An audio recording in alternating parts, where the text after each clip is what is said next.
You are listening to the Backline podcast.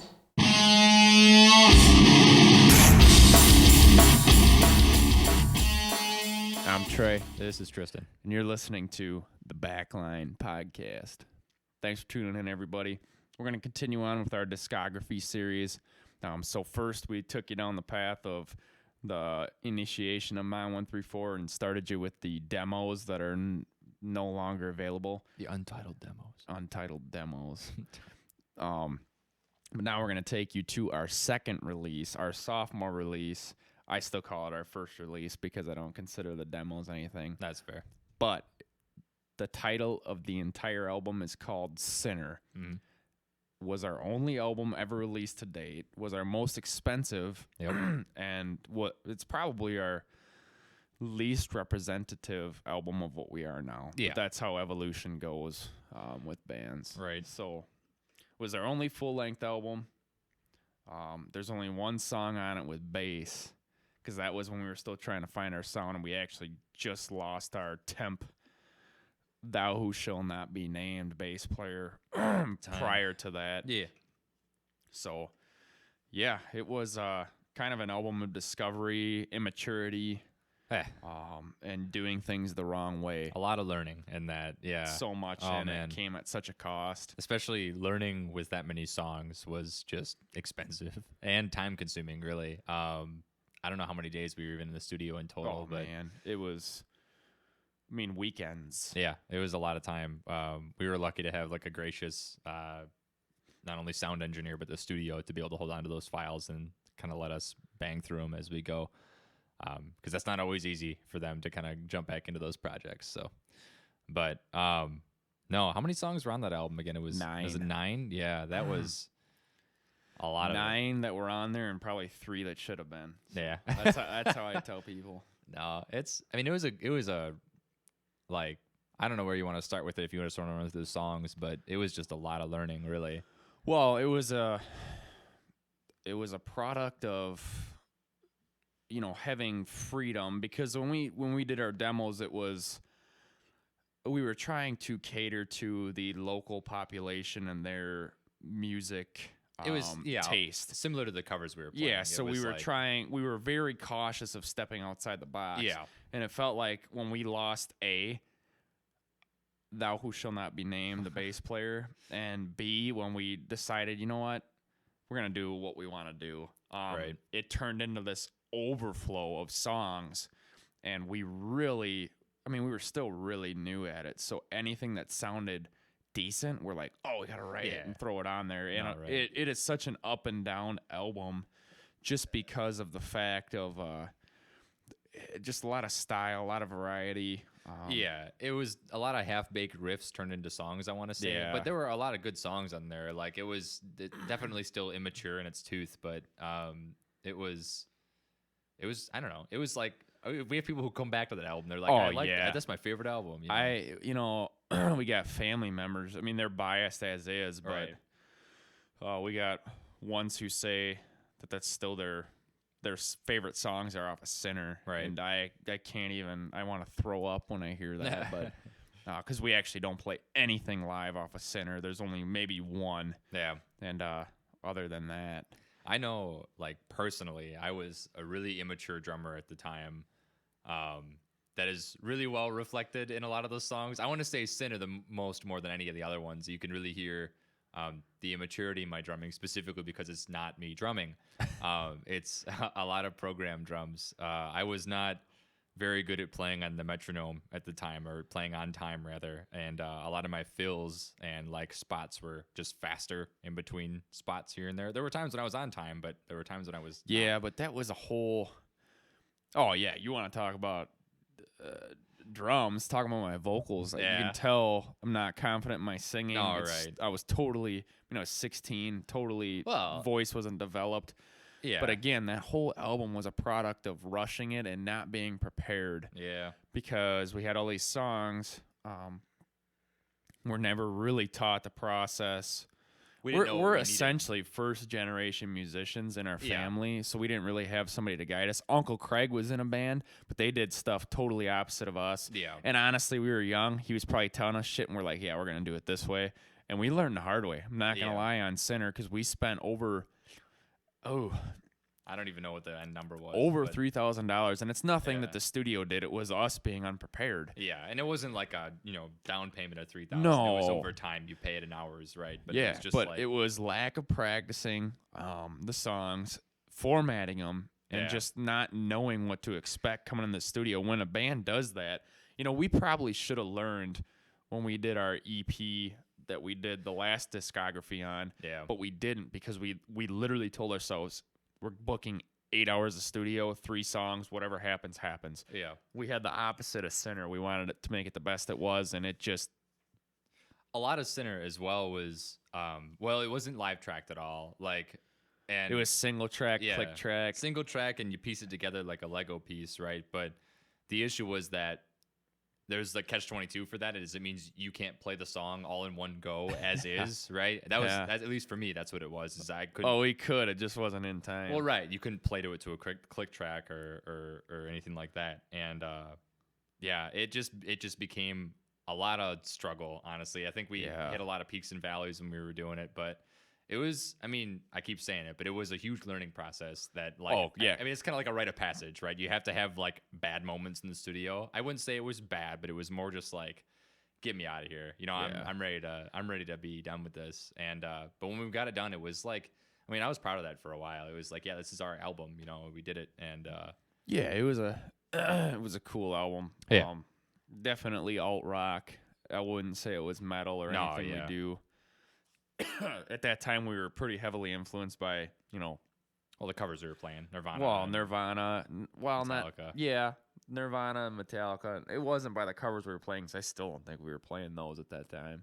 But we were able to channel our originality and break away from what we were doing because of the 2 things I mentioned earlier. But I think another thing that really didn't help, I don't think, with that whole process was not having a good platform for demoing. We didn't have the stuff we have now where we know how to record and everything. It was kind of were we using GarageBand at that point? I think we were using GarageBand, a couple of mics, and in a concrete basement that was huge. Yeah, and no knowledge. No knowledge. It was all and firing, it just if you followed us through our journey so far, we've got a totally gravy setup now. It's literally what I call a light switch setup where Tristan can come down, we can have a practice and instantly switch on and record, and we now know we know how to piece shit together. We know that we should demo and listen because of how many times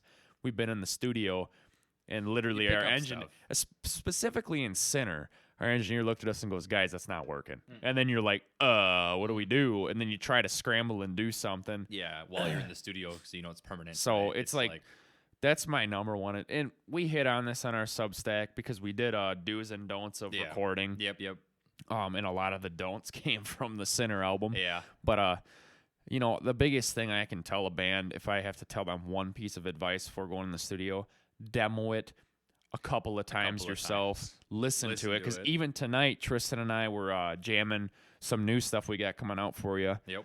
And just to time stamp this is after our Red Eye release, so we're going into the winter of 23-24 transition. Yep. We took the winter off for this reason to write, but we've got 2 good songs right now. But this one has been quote unquote done for 2 months, but we just jammed it tonight, and Tristan came up with an idea. And we totally flipped the song on its head, and it sounds 10 times better. And, the other song we're demoing, I actually was playing the riff the other night, and Tristan goes, "Hold on, I'm going to record that." And I go, "Dude, it's really stupid." He goes, "Play it." And then he drummed to it, and I'm like, man. And that one's already fleshed out. So that's what I got to say. That would be my biggest piece of advice to not just up-and-coming bands, but just bands in general. Record your shit, listen to it. I'm sure we've said that before, too. Yeah, get an unbiased opinion on it. Not that, don't get me wrong, you got to do music for yourself, but you also got to listen to the listeners. And it's good to have a third opinion, because even fucking Red Eye. Oh, we're getting too far ahead of ourselves. Even on Sinner, Sinner, specifically the song Sinner off the Sinner album, there was the chorus was supposed to be way different. Yep. And our engineer was like, "Dude, I don't think so," because I just wasn't hitting it because I didn't practice. And we did what the chorus is now, and we're all like, man, that sounds good. Yeah. So No, it was a lot of that, and a lot of it was like, I mean, alongside just being in the studio again, fresh, right? Like you're not playing in your basement, you're not playing to anything else. You're, especially with you were talking about singing, it's like you're singing into a microphone in a closet. It's way different, especially when you can like really hear yourself, and that's why I like. Alongside our studio had set up, I've kind of introduced headphones into the mix, so then you can fucking hear yourself. Yeah. Right? It's like you can hear yourself whether it's good or bad, and it kind of helps with studio, right? Because then you know what you sound like when you're singing into headphones. But we didn't have that going into that, and then just that whole experience. I mean, it's like swimming the deep end for the first time. It's like it's kind of fucking deep. I don't know if I could still swim out here. So no, Sinner was a learning curve. Lot of variety on the album, and I think that was an aspect of still trying to find our sound, especially because weeks before that we lost our. We were still trying to figure it out. Like yeah, yeah, exactly. So, the only song we play off that album anymore is "Slave," and we actually dropped that down in drop B. Yeah, and it actually is a chunky boy. What are all the songs on Sinner? Because I don't know all of them off the Well, top of my head. Truth Be Told is the opener, which. We'll run through them quick. You can go on our Substack, and we talk through them, the meaning of the songs, piece by piece by piece, all 9 songs. Yep. So be sure to check it out. We're not going to bore you with it right now. This is kind of just the overall view. This is the 1,000-foot view of Sinner and the whole process. Yeah. But be sure to go on our Substack, subscribe, and check out the Sinner album review that we dive into. It's a lot more in-depth. It's a lot more in-depth. This is the 1,000-foot view. And we're kind of just we're winging it while we're talking right now. We got a somewhat of an agenda, but we're just kind of chilling. So, opening song was Truth Be Told. Yep. Then, dude, I don't even know. Was 218 on that album? 218 was on that album. Like Sick One was on that album. Sick One.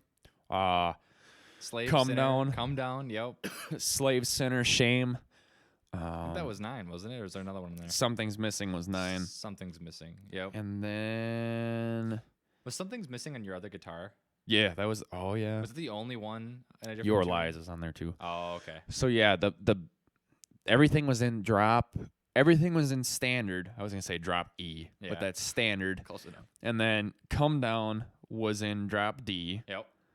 And then Something's Missing is actually a full step down. That's played on the Charvel, old Charvel. You don't use that one too much anymore. No. But, yeah, I'm trying to think what else is on that album.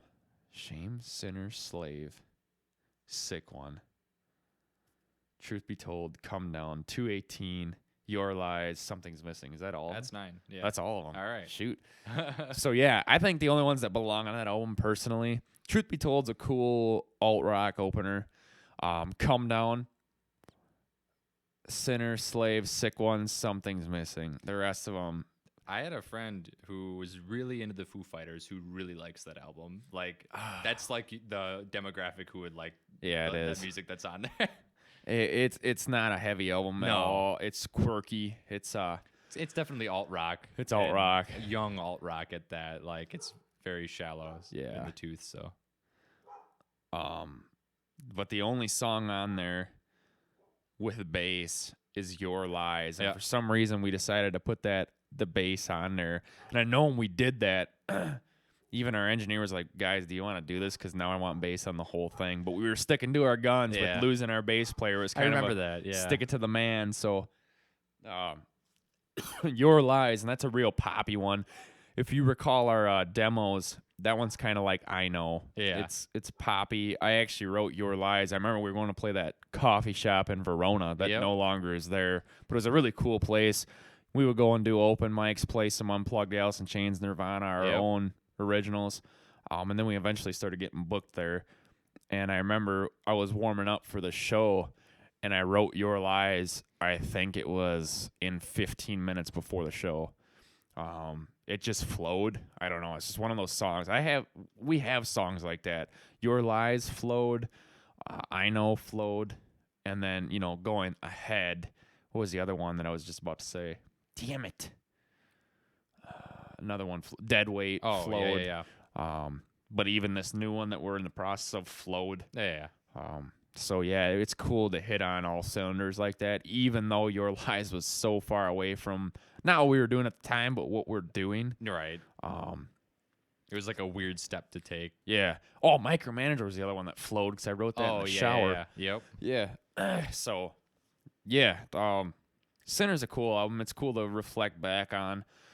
Some people like it. You know, it came on my shuffle the other day. Not that I sit here and listen to our own shit. No, right. But it just kind of pops up in my, because my internet connection sucks. So I just was playing iTunes, and Sinner happened to roll on and kind of chuckled and smirked a little bit. Yeah, it's cool to go back and listen. There's something to be said, but you're right. I mean, that was a learning experience and a good way to learn. The hard fucking way, but good way to learn. No, it definitely taught us a lot about like what is expected before you come into the studio, and I'm sure we touched on that before. Like, I'm almost positive we talked about it on another podcast, but it's something about stumbling through that. You have that hardship, or not necessarily a hardship, but just like a struggle to get through it, or like an expense of some sort, and then you learn it and you take it from there. I mean, everything that we've done for studio time beyond that has been a lot shorter, cheaper, and more efficient. Because we're totally zoned in on what needs to be done. Yeah, and I mean, some of it. I mean, now that we've got our own setup, it's just. And that's the key too. Is we go in and do Sinner, and it's total, like Tristan said, single track. Some of it programmed, and I mean, we Lego blocked some of those songs together because we couldn't do it. And then we go in, so you get to not only be a part of that, but you can watch what our engineer is doing, while that's going on. And then every other album we've done since, or EP or single or whatever, has not been the same. So it's cool. You can go in and see all this, and then we can bring it back here to our studio, and then we can do stuff like Decline and Dead Weight and stuff like that. So, and that's not ripping off our studio guy. It's just we want to learn. No, it's knowledge. Yeah. And he, like, our engineer, he's awesome. He's very eager to share knowledge. So it was, and he knows me and you pretty well. So it was just like going in there, and I was just watching him, and I was asking about what he's doing, and he's very willing to share that knowledge, and that like not only helps him because now we understand that more going in, so he can make more music, you know, and whatnot, and. So it helps us too, because we can learn from that and go from there. So, so it was the wrong way to go about the whole entire thing. But we spent $3,000 on the $3+, I'll say, sure, on the songs and the mixing, mastering, recording, editing, all that bull. Yeah. But we did all the artwork ourselves. Yep. It turned out decent for what it was. Our CD distributor, Kunaki, they're pretty relatively cheap if you buy in bulk. So, I mean, it is what it is. Yeah. But now you can only get the songs on digital because we're out of CDs. Yep. And to recreate that design, I mean, I've got it all saved, but to get it positioned right and all that other shit. It wouldn't be the same. It wouldn't be the same, man. You got to find them. So... like I said, we really dive into these on our Substack, song by song, meaning by meaning, how the songs came to be on our Substack. Yep. So we won't dive into it much here, but I don't know what else there is along the lines of that album. Yeah. I don't know. Kind of touched on everything. There's not too much more to talk about there. Despite it being like a big album, there's not much like, aside from production, that really went on with it. I don't remember the writing process at all.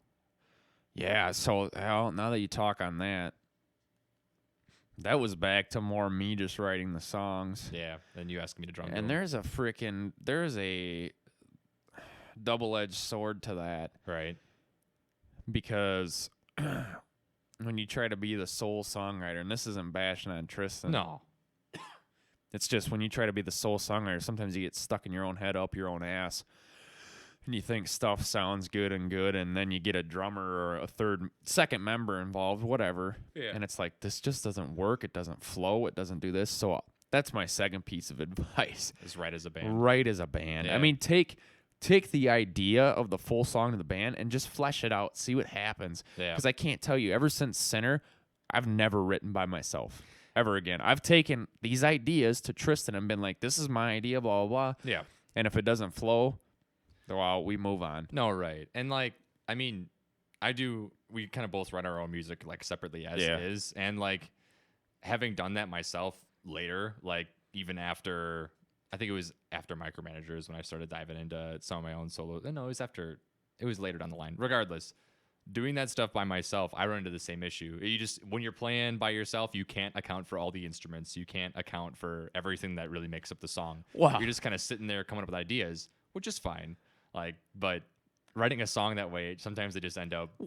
It ends up not flowing. But the thing that I realized, it's just like, I'm gonna write this, and then it's overly technical, and it's like, okay, you can't. You're accounting for the drums as the guitar, and it doesn't work. Yeah. So, and the biggest, that was also the development of our 2-piece. It was realizing less is more. Yeah. And simplification. Yep. And as Uncle Craig would say, addition by subtraction. Yep. So that's what we like to do now, is just play simple, groovy stuff. Sinner was not that. So yeah. Yeah. On occasion, we bring these to Twitch, so make sure you keep your eyes out for us doing kind of talk Twitch broadcasts as well. If you're not looking for music every time. Yeah, that's twitch.tv. Twitch.tv/my134official. Yes, that's right. Yep. Yeah, we do these unnecessary but necessary plugs because we like doing this stuff. We like having all these outlets, and we hope you guys enjoy them and check them out. So a lot of outlets, a lot of content to consume. We're recording this on a Tuesday night at almost 9 o'clock because we just got done with band practice and decided to do a podcast about Sinner. So once again, we'll get out of your ear, but check it out on Mile 134 official Substack. Go through the songs, meaning by meaning, song by song, talk about everything behind it. Our paid subs, I think they got a little further taste. Can't remember because that was like 30 writings ago, but a couple of things to check out on Sinner. So I'm Trey. This is Tristan. Thanks for tuning in. Thanks, everybody. Thank you for listening to the Backline podcast.